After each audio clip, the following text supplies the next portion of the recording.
Chapter 8, 20 Days. 2 weeks after I buried my dog, cholera swept our district. Doctors said the sickness started in southern Malawi back in November. A farmer visiting a funeral brought it north, where it spread like grass fire. Within days, hundreds of people were sick and 12 had died. Cholera is a highly contagious infection that causes severe diarrhea. People mostly get it by eating food or drinking water that's been contaminated with feces. Across Africa, it's an unfortunate companion of every rainy season. Many villages have poorly built latrines that flood with the rains and pollute the wells and streams where people drink. Blowflies also spread the bacteria after crawling out of the toilets and landing on food. The diarrhea that results is clear and milky and quickly leads to dehydration. If people aren't treated immediately, they could die. During the famine, people out looking for food became the unwitting carriers. The cholera struck them on the roads and forced them to become sick in the bush. Rain, flies, and cockroaches then spread the infection onto the banana peels, roots, and corn husks that others picked up to eat. To combat the cholera, the clinic at the trading center started giving away chlorine to clean our drinking water. For months, it tasted like metal. They also advised families to cover the holes of their latrines to keep out the flies. My father made a lid from a piece of iron sheeting, but as soon as it was removed, the fat green blowflies swarmed out like biblical plague and smashed into your head and face. It was a lot of work trying to swat them and finish your business at the same time. In those days, any signs of diarrhea near the latrine hole caused alarm. Each morning, the cholera people walked past our house on their way to the clinic, their eyes cloudy and skin wrinkled from dehydration. I'd watch them until they got close, then run down the trail toward home. But as soon as they passed, the starving people would follow. Between hunger and cholera, we had many funerals in Wimbe. At home, Jeffrey's anemia grew worse. His legs became grotesquely swollen with kwashiorkor. If you touched his foot, your finger left a mark in his bubbled skin, as if the foot were made of clay. "Can you feel it?" I asked one day, touching the blisters. "Does it hurt?" "I can't feel anything," he said. He also became dizzy and had trouble walking a straight line. One afternoon, I was taking him outside into the sunshine, but he stopped and said, "Wait, come back. I can't see." We stood there until his eyes adjusted to the light before we continued. For months, his mother had only served him pumpkin leaves, and now, like Kamba, my cousin was starving to death. With little else to do, my mother took half of our flour for the day and gave it to Jeffrey's mother. "There's enough here for porridge," she told her. "It isn't much, but I can't watch my own family suffer." We were all losing weight, especially me. The bones were now showing in my chest and shoulders, and the rope belt that I'd made for my pants no longer worked. Now I just pinched 2 belt loops together and tied them off with a stick, twisting more as I got thinner. My arms and legs looked like blue gum poles and ached all the time. I had trouble squeezing my hand into a fist. One afternoon, I was pulling weeds in the field when my heart started racing so fast I lost my breath and nearly fainted. What's happening with me? I thought. Terrified, I bent down slowly until my knees touched the dirt, then stayed there until my pulse returned to normal and I could breathe again. That same night, I sat in my room with the lantern while the hunger played games with my mind. If I sat still enough, the walls began to spin in slow circles, like a merry-go-round. I followed a centipede up the wall for what seemed like hours. When a mayfly flew close to the lantern, I grabbed it by the wings and asked it, "How are you alive? What are you eating?" One thing was certain. No magic could save us now. Starving was a cruel kind of science. Even my father, once a giant man, shriveled like a raisin.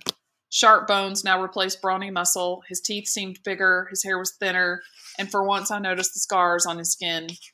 One afternoon, he reported having trouble seeing across the courtyard.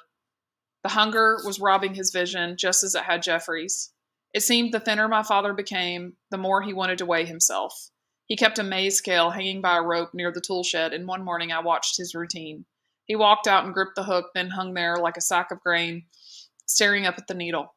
He made a grunting sound and said, 5 kilos, Mama." As always, my mother came and looked, but refused to weigh herself. The children were also forbidden. Like many women during the hunger, she'd started tying her mpango tight around her waist like a belt. She said it confused her stomach and tricked her heart from beating so fast, helping her to breathe. At night, she resorted to mind games to help us children. "You're losing weight because you're thinking about food," she told us. "Don't you know that causes your body to stress and burn more energy?" My sisters cried. Aisha said, "But Mama, I don't want to become swollen." Then think about positive things, my mother told her. Do that for me. The one positive thing we could dwell upon was our maize crop. Out in our field, the stalks had grown as high as my father's chest. The first ears had begun to form, revealing traces of red silk on their heads, and the leaves and stalks were fading from deep green to yellow. While men withered and died all around us, our plants were coming up fat and strong. 20 days, I predicted to my father. I'd say you're right. If I was indeed correct, then we had 20 days until the green maize was ripe enough to eat. What we lovingly call doway, it's equivalent to the American corn on the cob. When the kernels are soft and sweet and pop between your teeth, all day and night I dreamed of doway. By the beginning of March, the maize stalks had reached my father's head. At this stage, the flowers told you everything. Once the red and yellow silk began to dry and turn brown, you could start checking for doway. I'd go from stalk to stalk, pinching the cob to feel the grain. If the kernels crushed easily under my fingers, it was too early, but if they felt firm, then it was time. Every morning for a week, Jeffrey and I walked up and down the rows, pointing out ones that were nearly done.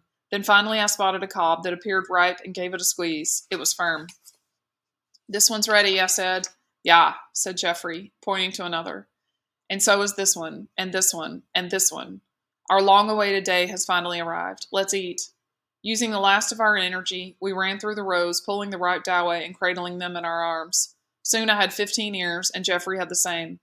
We peeled back the first layer of husk and tied them all together, then draped the chain across our shoulders. The sight of Jeffrey and me running through the courtyard with necklaces of doway nearly caused a riot.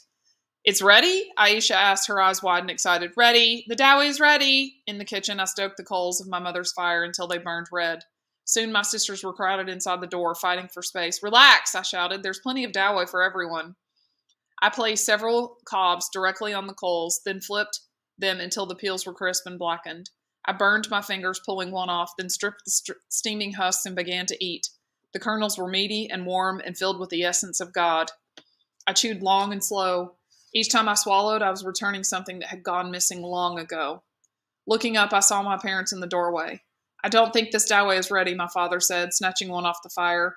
He pulled off the silk and took his first bite. Within seconds, the blood of life seemed to rush back into his face. He knew he would live. It's ready, he said, and smiled. That afternoon, we must have eaten 30 ears of maize. As if heaven opened up, the first pumpkins in our field were also ready. My mother boiled them, seeds and all, then served up baskets of the steaming meat. My God, to have a stomach filled with warm food was one of the greatest pleasures in life. Jeffrey and his mother started coming over and enjoying meals of pumpkin and doway with us. Soon the swelling in Jeffrey's legs went away, and he was smiling like his old self. For Jeffrey and me, March was like one big celebration. Each morning before work, we made a fire in the fields and ate a big breakfast of roasted maize and pumpkins. I remembered a parable that Jesus told to the disciples, the one about the sower of seeds. The seeds planted along the road get stepped on and damaged. Those planted in rocky soil can't take root, and the ones planted in the thorns get tangled in the barbs. But the seeds planted on fertile soil live and prosper. Mr. Jeffrey, we're like those seeds planted on fertile soil, not on the roadside, stepped on by everyone walking past. No, not us. That's right. We lived. We survived.